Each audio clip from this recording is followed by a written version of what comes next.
The recommended access route is from the north. Once you get off the main highway, you go another 5 miles on a county road, then turn and go another 16 miles on a county road that's not paved. That's the recommendation. But of course, I came from the south, which meant 33 miles of really rough road and really beautiful scenery.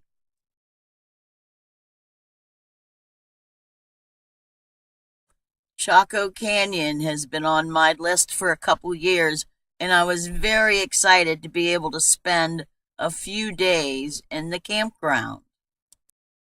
Almost there.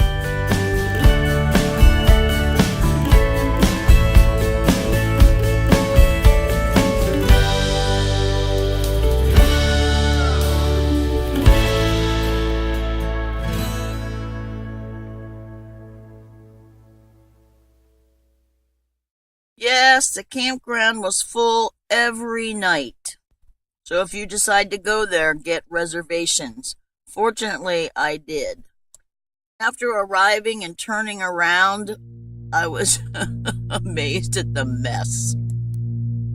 And also by the peaceful quiet of this beautiful canyon. This is a dark park, which means there are no extraneous lights at night, and you can see the skies. And while the campground is not in Chaco Canyon, it's the main attraction, so to speak, are around the corner, the campground was surrounded by these cliff dwellings. I spent my first day just walking this little path and checking all these out. I was really intrigued because that was not at all what I had expected to see here. Chaco Culture describes a group of Webelo ancients who developed some skills beyond their contemporaries. This period ran about 800 to 1150. What happened, why they left, is a little bit of a mystery. It's proposed that there was a major drought in this area. All the ancient Pueblo communities seem to have left around the year 1200. They seem to have scattered into different groups, and now many tribes claim the Pueblos as their ancestral peoples. The Chaco people extended way beyond this simple little canyon. They are known for the over 400 roads they built between 200 great houses scattered throughout the four corners, and for their sophisticated masonry skills, which allowed them to build 4-story buildings like this one, and it took centuries for them to build them.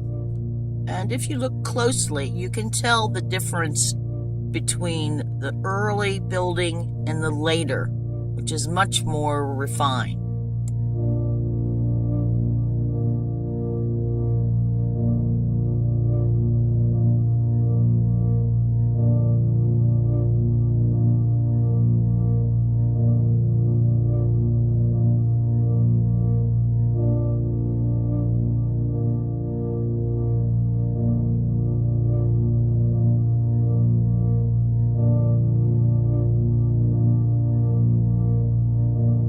Webelo Bonito is the largest of the great houses.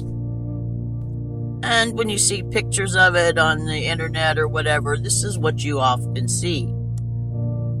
But unless you're a bird, you're not going to see that.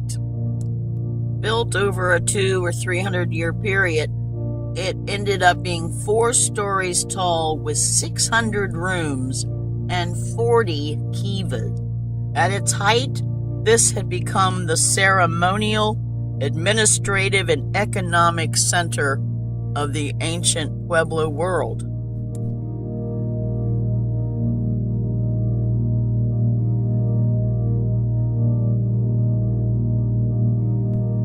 And each one one of these houses is in direct sight with others in the community.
There are 6 excavated houses that you can visit by just driving along the loop on the park road.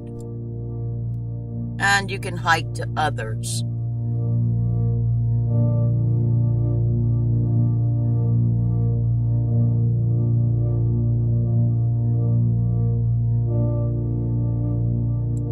Kivas were used for both religious and social functions. It would have had a roof over it and would have been entered from the top down. Kivas are associated with the recreation of birth. Their creation story is that they lived underground and then came up onto the land, and they recreate that every time they come out of a kiva.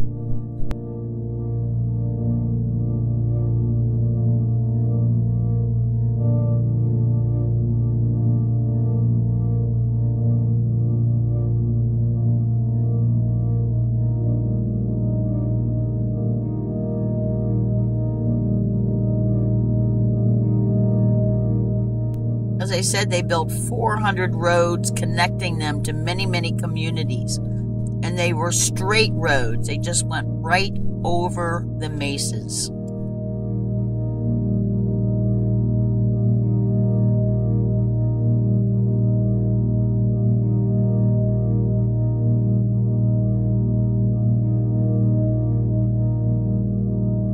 I asked one of the rangers about these cliff dwellings, and they, of course, told me they don't know anything about that. But I've read that perhaps these were people from the Mesa Verde area, and they were just living in conjunction with the Chaco people to learn from them, feeling no need to change the way they built their houses. The National Park Service protects this land, but it can't necessarily protect the land around it. I see that there is a proposal to start fracking.